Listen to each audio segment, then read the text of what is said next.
हमको कुछ बहुत नहीं कहना है, मुझको सिर्फ इतना ही कहना है कि मैं आपका 5 वर्ष तक आपका सांसद था और जो जिम्मेवारी 5 वर्ष तक सांसद के रूप में आपने मुझको दी उसका ईमानदारी पूर्वक मैंने निर्वाह किया।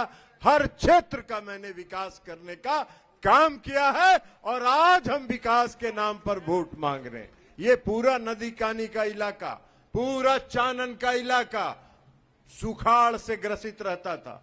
मैंने सिंचाई की सारी योजनाएं कराई और इस सब के बावजूद यह मेरा जो योजना था, यह जो मेरी सोच थी, ये माननीय मुख्यमंत्री जी के आशीर्वाद से। और माननीय मुख्यमंत्री जी के बारे में आप लोगों को मालूम है, 2005 से बिहार में शासन कर रहे हैं और 2005 से बिहार में जो बदलाव इन्होंने लाया, जो सड़क के क्षेत्र में, जो बिजली के क्षेत्र में, जो स्वास्थ्य के क्षेत्र में, जो शिक्षा के क्षेत्र में और इस सबसे ज्यादा जो कानून व्यवस्था के क्षेत्र में जो इन्होंने बदलाव लाया, आज उसके कारण बिहारी कहलाना सम्मान का भाव है, बिहारी कहलाना अपमान नहीं है। आज मुख्यमंत्री जी जब मुख्यमंत्री बने थे उसके पहले राष्ट्रीय जनता दल के जो नेता थे लालू प्रसाद जी, राबड़ी देवी जी, 15 साल उनका शासन था। मानिकपुर के लोगों को, नए नौजवानों को नहीं पता होगा, लेकिन जो बुजुर्ग हैं उन्होंने महसूस किया होगा। कोई आदमी मानिकपुर के इलाके से और नदी कानी के इलाके से 4 बजे 5 बजे शाम के बाद घर से निकलने का साहस नहीं करता था। कहां कौन अनहोनी घटना हो जाए इसका किसी को, सबको अंदेशा रहता था। कोई अगर बाजार हाट गया है, जब तक वो घर लौट कर नहीं आता था, घर के अभिभावक दरवाजे पर बैठ के उसका इंतजार करते थे। ये राज था, याद है ना? याद है ना?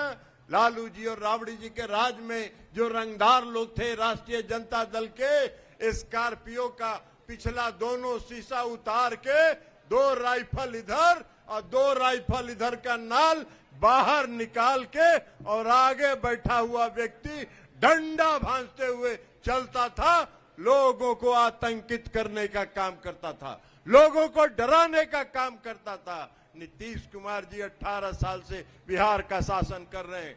किसी माई के लाल में यह साहस नहीं है कि राइफल का नाल निकाल के और राइफल लेके सड़क पर घूमे। यह नीतीश कुमार जी का सुशासन है, यह नीतीश कुमार जी का काम है। तो इसलिए आज फिर चुनाव है और उस चुनाव में कुछ लोग लेके घूम रहे हैं। बिजली जल रही है, चकाचक बिजली जल रही है और आज कुछ लोग फिर से लालटेन राज में बिहार को वापस लाना चाहते हैं, 18 साल पहले ले जाना चाहते हैं। आपको सतर्क रहने की जरूरत है, आपको सचेत रहने की जरूरत है। मैं आपका सांसद हूं, मुझको फिर से नीतीश कुमार जी ने यहां से चुनाव लड़ने के लिए प्राधिकृत किया है। मैं आपको ये भरोसा और विश्वास दिलाता हूं कि जैसे 5 साल पहले मैंने जो काम किया है, आगे भी 5 साल पूरे निष्ठा और विश्वास के साथ आपके क्षेत्र के विकास में गति देने का काम करूंगा। एक आदमी बोल रहे थे नदी कानी में कुछ गड़बड़ी हुआ है, उसकी भी जांच होगी, आप चिंता मत करिए। और गड़बड़ी करने वाले लोग का सही जगह पहुंचेंगे। नीतीश कुमार जी किसी को छोड़ते नहीं हैं। हाँ, एक बात जरूर है, माननीय मुख्यमंत्री जी, हम आपसे आग्रह करेंगे, आपके संज्ञान में भी यह बात है। हम जो चुनाव के प्रचार में घूम रहे हैं, जगह जगह गांव से ये शिकायत आ रही है, चानन के इलाके से भी, सूरजगढ़ा के इलाके से भी एक शिकायत मिलती है। अभी आचार संहिता है, आप कुछ कर नहीं सकते हैं, लेकिन यह समस्या आपके संज्ञान में भी है, पहले से है, आपने इसको महसूस किया है। लेकिन चूंकि लोगों ने बताया है, हम आपके ध्यान में लाना चाहते हैं। नदी और नल जल की जो योजना है, जो वार्ड मेंबरों के माध्यम से कराया गया, उसमें कई तरह की अनियमितता है।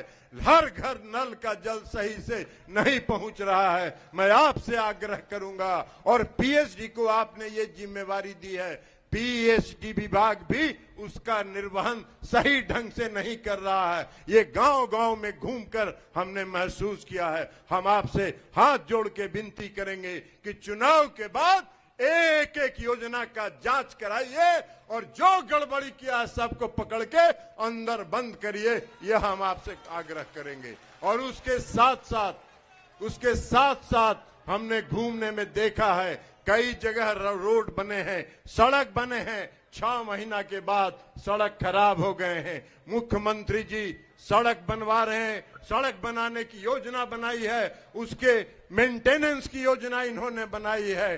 ठेकेदार के पॉकेट में पैसा जाने के लिए नहीं, जनता को उस पर सही सड़क मिले, इसके लिए मुख्यमंत्री जी ने सड़क बनवाई है। एक एक सड़क जिसमें गड़बड़ी हुई है, सबकी जांच जरूर चुनाव खत्म होने के बाद हम आग्रह करेंगे मुख्यमंत्री जी से, जांच होगी, कार्रवाई होगी, और जो ठेकेदार गड़बड़ किए हैं उनको भी सही जगह पर पहुंचाया जाएगा। चिंता मत करिए। और इसी के साथ मैं उम्मीदवार के रूप में आपको यह भरोसा विश्वास दिलाते हुए कि अगर आपका विश्वास, भरोसा और आशीर्वाद मुझे प्राप्त हुआ, तो जिस तरह पिछले 5 वर्षों में मैंने आपकी सेवा की है, अगले 5 वर्षों में भी पूरी निष्ठा और ईमानदारी के साथ आपकी सेवा करने का काम करूंगा। बहुत बहुत धन्यवाद।